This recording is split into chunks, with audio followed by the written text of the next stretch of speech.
ரொம்ப வீக்காக உள்ளவங்க, மூட்டு வலி உள்ளவங்களாம் இந்த லட்டு சாப்பிடுங்க. அம்புட்டு டேஸ்ட்டாக இருக்கும், உடம்புக்கு ரொம்ப நல்லதுங்க. ப்ரோட்டீன், ஃபைபர், கால்சியம் எல்லா சத்துமே இதில் இருக்குங்க. நார்ச்சத்தும் இருக்குது இதில். நான் ஒரு கப் கருப்பு உளுந்து எடுத்திருக்கேன், அதிலே வெள்ளை உளுந்து சேர்த்துருக்கேன். அப்போ தான் கருப்பு உளுந்து வறுபடுறது தெரியும். வாசம் வர வரைக்கும் வறுத்துக்கங்க. அதை ஒரு பாத்திரத்தில் மாற்றிக்கலாம். ஒரு கப் பொட்டுக்கடலை, இதுவும் அம்புட்டு சத்தானது. பாதாம், பிஸ்தா, முந்திரி பருப்பு உங்கள்கிட்ட இருந்தால் சேர்த்துக்குங்க, இல்லாட்டி ஸ்கிப் பண்ணிடலாம்.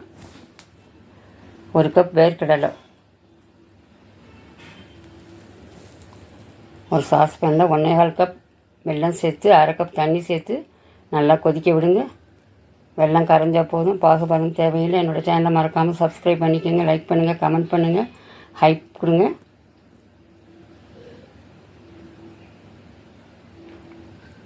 ஒரு ஸ்பூன் சுக்குப்பொடி, பிஞ்ச் ஆஃப் சால்ட், ஒரு டேபிள் ஸ்பூன் நெய் சேர்த்துக்கலாம். அதோட ஏலக்காய் தூள் சேர்த்துக்கோங்க, நல்லா வாசமனமாக இருக்கும்.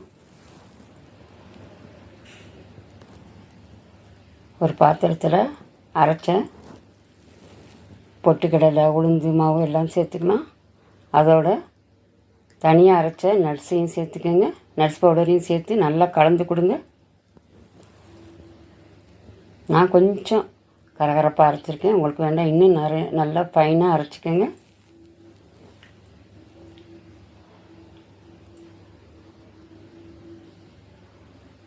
கொஞ்சம் கொஞ்சமாக கலந்து கொடுங்க. ஒரே இதிலே வெள்ளத்தை ஊற்றோன்னா கொஞ்சம் கொஞ்சமாக கலந்துக்கோங்க. இது நேரம் ஆக ஆக எரிகிருங்க.